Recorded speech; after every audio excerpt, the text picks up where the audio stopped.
اچھا، آج دوسرا سوال ہم پڑھتے ہیں انشاءاللہ۔ بسم اللہ الرحمن الرحیم۔ عبادت کیا ہے؟ دوسرا سوال کیا ہے؟ عبادت کیا ہے؟ صاحب کتاب جواب دیتے ہیں کہ عبادت ہر اس قول و فعل کا نام ہے جسے اللہ تعالیٰ پسند فرماتا ہے۔ ہر اس قول اور فعل کا نام ہے جس کو اللہ پسند فرماتا ہے۔ قول کہتے ہیں بات کرنے کو، اور فعل کہتے ہیں عمل کو۔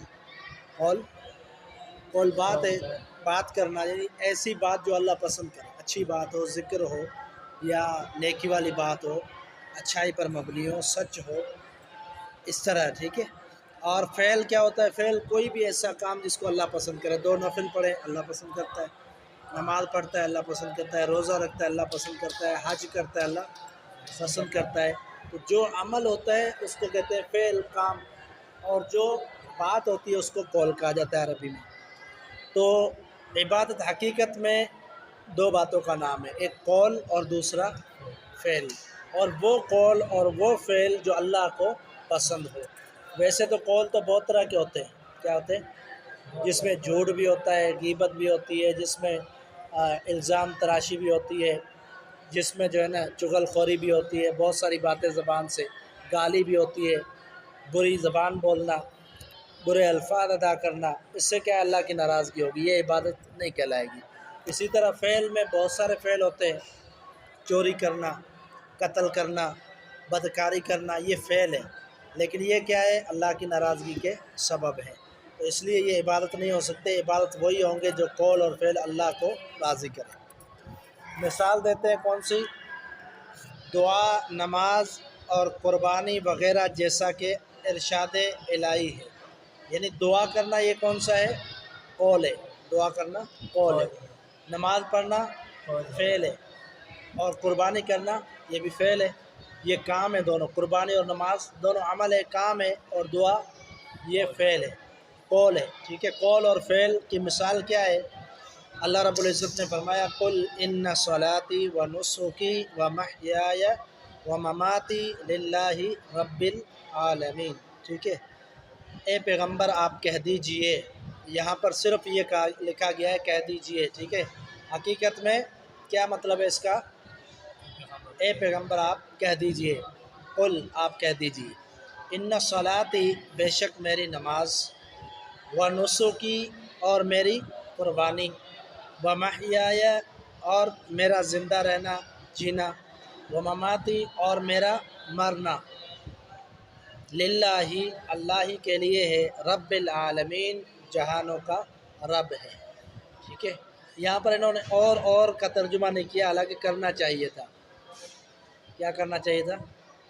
اور نہیں لکھا نا اردو میں، یہ لکھنا چاہیے تھا، کیونکہ واو کا معنی کیا ہوتا ہے؟ اور۔ انہوں نے کوما لگایا ہے لیکن اور نہیں لکھا، ٹھیک ہے۔ تو یہاں لکھ دینا چاہیے یقیناً میری نماز اور میری قربانی اور میرا جینا اور میرا مرنا اللہ رب العالمین کے لیے ہے۔ تو یہ بالکل واضح بات ہے کہ اس کے اندر نماز کا تذکرہ ہے، قربانی کا تذکرہ ہے، زندہ رہنا، موت آ جانا، یہ سب چیزیں کس کے لیے؟ اللہ تعالیٰ کے لیے۔ اس میں سارے فعل جو ہے نا، فعل عبادت ہے، نسکی قربانی فعل عبادت ہے، اسی طرح جو ہے صلاتی نماز فعل عبادت ہے۔ قل آپ کہہ دیجئے، یہ جو باتیں کہنا ہے یہ قولی عبادت ہے۔ جو باتیں کہنا ہے، نماز اللہ کے لیے پڑھو، ٹھیک ہے، قربانی اللہ کے لیے کرو، زندگی ہے تو اللہ کے حکم کے مطابق گزارو، موت آئے تب بھی اللہ کی رضامندی میں موت آئے۔ یہ جو باتیں اگر ہم کسی کے ساتھ کرتے ہیں اور کسی کو یہ دعوت دیتے ہیں تو یہ کیا ہوگا؟ قولی عبادت، ٹھیک ہے۔ اور یہ کام کیا ہوں گے؟ فعل عبادت۔ تو اللہ رب العزت نے یہ فرمایا کہ آپ کہہ دیجئے میری نماز، قربانی۔ اب نماز اور قربانی یہ مطلب ہے کہ ہر طرح کی قربانی، کیا مطلب ہے؟ ہر طرح کی قربانی۔ نماز پوری جو ہے نا، آپ تکبیر تحریمہ پڑھتے ہیں اور شروع ہو جاتے ہیں، تکبیر تحریمہ سے لے کر سلام تک نماز یہ اللہ کی عبادت ہے۔ اس کے اندر جتنے بھی ارکان ہیں یہ کیا ہے؟ اللہ کی عبادت ہے۔ اس میں ایک بھی رکن غیر اللہ کے لیے جائز نہیں ہے۔ اب کیا ہوتا ہے؟ آپ شروع میں قیام کرتے ہیں، اور قیام میں کیا حکم ہے؟ کہ ادب کے ساتھ کھڑا ہونا ہے، ہاتھ باندھ کے کھڑا ہونا ہے، اور سجدے کی جگہ پہ آنکھیں رکھنی ہے، اور اللہ تعالیٰ کے سامنے بندہ کھڑا ہے، تو یہ اللہ کا ادب اور تقاضا ہے ادب کا۔ اگر کوئی بندہ اس طرح کی کیفیت کسی غیر اللہ کے لیے کرتا ہے تو یہ شرک ہو جائے گا۔ کیا ہو جائے گا؟ اسی طرح رکوع کی جو کیفیت ہے، بندہ رکوع کرتا ہے، رکوع کے اندر رکوع میں جاتا ہے تو کیا کرتا ہے؟ گھٹنوں پہ ہاتھ رکھتا ہے، اپنی گردن جھکاتا ہے اور اپنی کمر جھکاتا ہے اللہ کے سامنے۔ تو یہ جو کیفیت ہے رکوع کی، یہ بھی اللہ کی عبادت ہے، یہ بھی نماز کی کیفیت ہے۔ تو یہ رکوع کی کیفیت بھی غیر اللہ کے لیے جائز نہیں ہے۔ اسی طرح بندہ جو سجدہ کرتا ہے، سجدہ بھی اللہ کا حق ہے، تو سجدہ بھی کسی غیر اللہ کے لیے جائز نہیں ہے، ٹھیک ہے۔ سیدنا آدم علیہ والسلام کو جو سجدے کا حکم دیا گیا تھا نا، اس کو کہتے ہیں تعظیمی سجدہ۔ کیا کہتے ہیں؟ تعظیمی سجدہ۔ تعظیمی معنی اس کی عظمت کی وجہ سے، اس کی شان اور وقار کی وجہ سے، وہ بھی اللہ نے حکم دیا تھا۔ اس نے اللہ کے حکم دیا تھا، لیکن اب جو ہے نا وہ تعظیمی سجدہ بھی جائز نہیں ہے۔ ایک تو سجدہ عبادت والا ہوتا ہے جیسے نماز میں کرتے ہیں، اللہ کی ذات کو سجدہ، اللہ کے سامنے سر کو جھکانا، پیشانی کو جھکانا، زمین پر اپنے چہرے کو رگڑنا، یہ کہ اللہ کے لیے، ٹھیک ہے۔ دوسرا ہوتا ہے تعظیمی سجدہ، کسی کی عظمت کے لیے، عزت کے لیے، احترام کے لیے، تو یہ تعظیمی سجدہ بھی اللہ تعالیٰ نے حرام قرار دے دیا۔ نبی علیہ والسلام نے فرمایا کہ اگر یہ جائز ہوتا تو میں حکم دیتا زوجہ کو وہ اپنے شوہر کو سجدہ کرتی۔ کیا کرتا؟ یعنی یہ حق اس کا تھا، سب سے زیادہ شوہر کا حق تھا کہ عورت اس کو سجدہ کرتی، لیکن اس کے لیے بھی حرام ہے۔ تو کسی کے لیے بھی سجدہ کرنا جائز نہیں ہے، چاہے وہ ولی ہو، بزرگ ہو، پیر ہو، چاہے وہ کتنا بڑا ہی ولی کیوں نہ ہو، کتنا بڑا محدث کیوں نہ ہو، استاد ہو یا والد ہو، والدہ ہو، کسی کے لیے بھی سجدہ جائز نہیں ہے۔ سجدہ صرف اللہ تعالیٰ کے لیے۔ تو یہ نماز کی جتنی بھی کیفیات ہیں، یہ ساری کی ساری اللہ کے لیے خاص ہیں۔ اب نماز کے اندر آپ کھڑے ہوتے ہیں تو آپ سورۃ فاتحہ پڑھتے ہیں، اس سے پہلے آپ کیا پڑھتے ہیں؟ ثنا پڑھتے ہیں، اور اللہ مباعث بینی بھی کچھ پڑھتے ہیں، کچھ ثنا پڑھتے ہیں، یعنی جو شروع میں جو تسبیح ہوتی ہے، اللہ کا ذکر ہوتا ہے، ثنا، تعریفات جو اللہ کے لیے تھے، وہ کسی غیر اللہ کے لیے جائز نہیں ہے، وہ بھی کسی غیر اللہ کے لیے جائز نہیں۔ آپ سورۃ الفاتحہ کے شروع میں کیا کہتے ہیں؟ الحمدللہ رب العالمین، یعنی تمام قسم کی تعریفیں رب العالمین کے لیے۔ اس طرح کی تعریف کسی غیر اللہ کے لیے جائز نہیں۔ اسی طرح آپ جو ہے رکوع میں جاتے ہیں، کیا کہتے ہیں؟ سبحان ربی العظیم۔ کیا کہتے ہیں؟ سبحان ربی العظیم۔ تو یہ اللہ تعالیٰ کے لیے خاص ہے، یہ جو ہے نا کلمات، یہ غیر اللہ کے لیے نہیں کہہ سکتے، یعنی رب اللہ کے علاوہ کوئی نہیں ہے۔ حقیقی رب کون ہے؟ اللہ تعالیٰ۔ اسی طرح آپ سجدے میں جاتے ہیں، کہتے ہیں سبحان ربی الاعلیٰ، تو آپ کسی اور کو اعلیٰ نہیں کہہ سکتے، یہ اللہ کی صفت ہے اعلیٰ۔ عظیم بھی اللہ کی صفت ہے، ٹھیک ہے۔ اگر آپ کسی کا نام دیکھتے ہیں تو اس کا نام ہوگا عبد العظیم۔ کیا نام ہوگا؟ عبد العظیم، یعنی عظیم کا بندہ۔ تو عظیم کس کی صفت ہے؟ العظیم اللہ تعالیٰ کی صفت ہے۔ اللہ تعالیٰ کی صفات میں نماز میں ان کا تذکرہ ہوتا ہے، اللہ کی تعریفات بھی ہوتی ہے، اور نماز کی پوری جو کیفیت ہے وہ کسی غیر اللہ کے لیے جائز نہیں ہے۔ جس طرح نماز میں بندہ بیٹھتا ہے، جس طرح کھڑا ہوتا ہے، جس طرح رکوع کرتا ہے، جس طرح سجدہ کرتا ہے، یہ صرف اللہ کے لیے۔ اور اسی طرح نسک کی قربانی، قرآن مجید میں اللہ رب العزت نے فرمایا کہ ولی کل امت جعلنا، واو ہے پتہ نہیں ہے، لکل امت جعلنا منسکن، یہ ہے نا آیت سورۃ انعام میں میرے خیال میں، نہیں،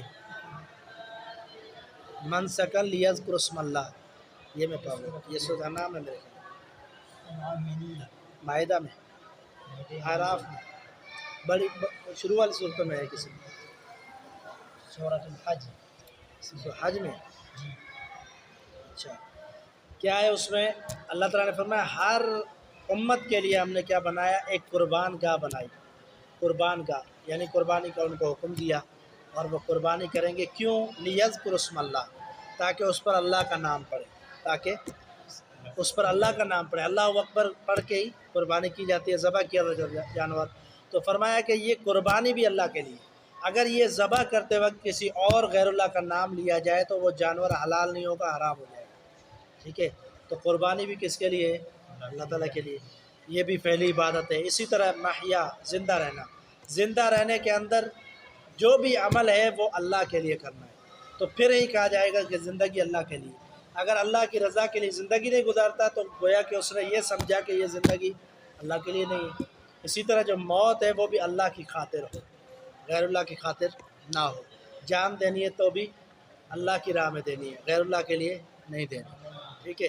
تو یہ ساری کی ساری جو ہے نا فعلی عبادتیں ہیں اور یہ ساری اللہ کے لیے ہیں، تو اسی لیے یہ مثال دی گئی کہ عبادت کی مثال دی گئی کہ ہر قسم کی عبادت اللہ کے لیے۔ اور اس کے بعد حدیث ہے، جیسا کہ صاحب کتاب نے شروع میں کہہ دیا کہ ہم ہر سوال کے اندر ایک حدیث اور ایک آیت دیں گے۔ حدیث کیا ہے؟ وَمَا تَقَرَّبَ إِلَيَّ عَبْدِي بِشَيْءٍ أَحَبَّ إِلَيَّ مِمَّا افْتَرَضْتُهُ